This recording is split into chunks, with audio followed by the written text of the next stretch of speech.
De nombreux journaux étrangers reviennent ce matin sur le sommet informel hier des 27 à Bruxelles. Oui, et on commence par The Independent qui fait sa une sur cette réunion des 27 avant le grand sommet tant attendu de fin juin. La zone euro prête à abandonner la Grèce et l'austérité, titre The Independent.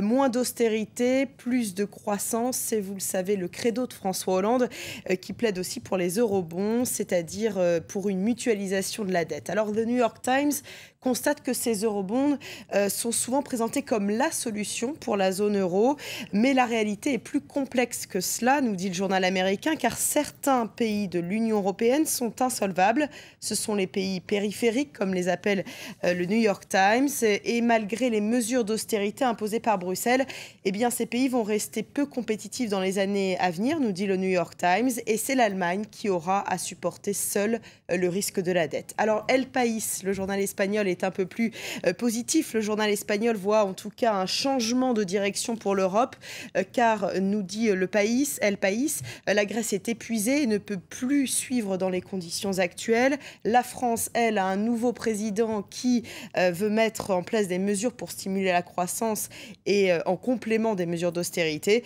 Alors pour El País, la solution à long terme, ce sont les euro-obligations ou la création d'une agence européenne de la dette, mais à court, moyen et long terme, nous dit El País, il faudra faire face au non allemand qui reste le gros problème en Europe.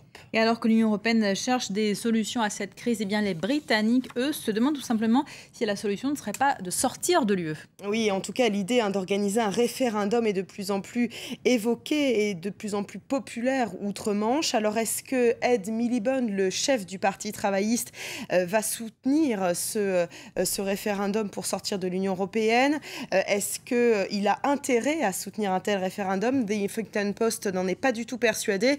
Pour le journal, c'est trop dangereux parce qu'on le sait, les Britanniques sont eurosceptiques.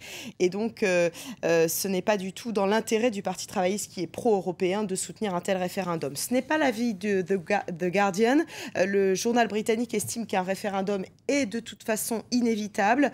Pour lui, le Parti travailliste sait que les difficultés dans la zone euro renforcent cette idée d'une sortie du Royaume-Uni de l'Europe et que donc Ed Miliband est un peu obligé de promettre ce référendum pour les prochaines élections. Un risque pour le Parti travailliste qui est contraint de proposer une solution mais qui n'y croit pas vraiment.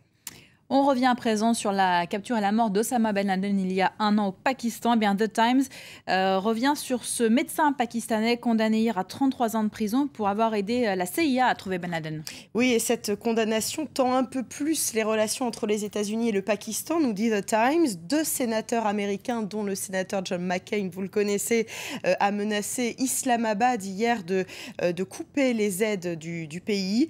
Pour eux, c'était un acte héroïque, courageux, patriotique de la part de ce médecin pakistanais. C'était un acte qui a permis de localiser le terroriste le plus recherché au monde. Mais la femme du médecin pakistanais, arrêté il y a un peu plus d'1 an maintenant, il est en prison depuis plus d'1 an, cette femme accuse les États-Unis d'avoir utilisé son mari comme un mouchoir et de l'avoir jeté après. Et malgré cette polémique sur cette arrestation, eh bien, les États-Unis ne font pas grand-chose, dit-elle. Une autre histoire autour de la capture de Ben Laden, c'est à lire dans The Daily Beast. La Maison-Blanche a communiqué des informations top secrètes à une réalisatrice de film. Oui, et cette réalisatrice de film, c'est Catherine Bigelow. C'est elle qui a réalisé, vous le savez, Des mineurs. C'est un film qui a reçu l'Oscar du meilleur film en 2010. Et The Daily Beast nous dit en fait qu'elle a eu accès dans les semaines suivant l'arrestation de Ben Laden à des informations classées top secrètes, des renseignements américains. Un service qui parle très peu aux journalistes, on le sait, qui délivre très peu d'informations. Et l'information, du coup, qui a été délivrée à cette réalisatrice commence à faire polémique parce que, notamment, la directrice du comité pour la liberté de la presse s'insurge. J'ai dit que c'est totalement scandaleux d'avoir communiqué des informations à une réalisatrice de film plutôt qu'à des journalistes. Merci beaucoup Natacha pour cette revue de presse internationale.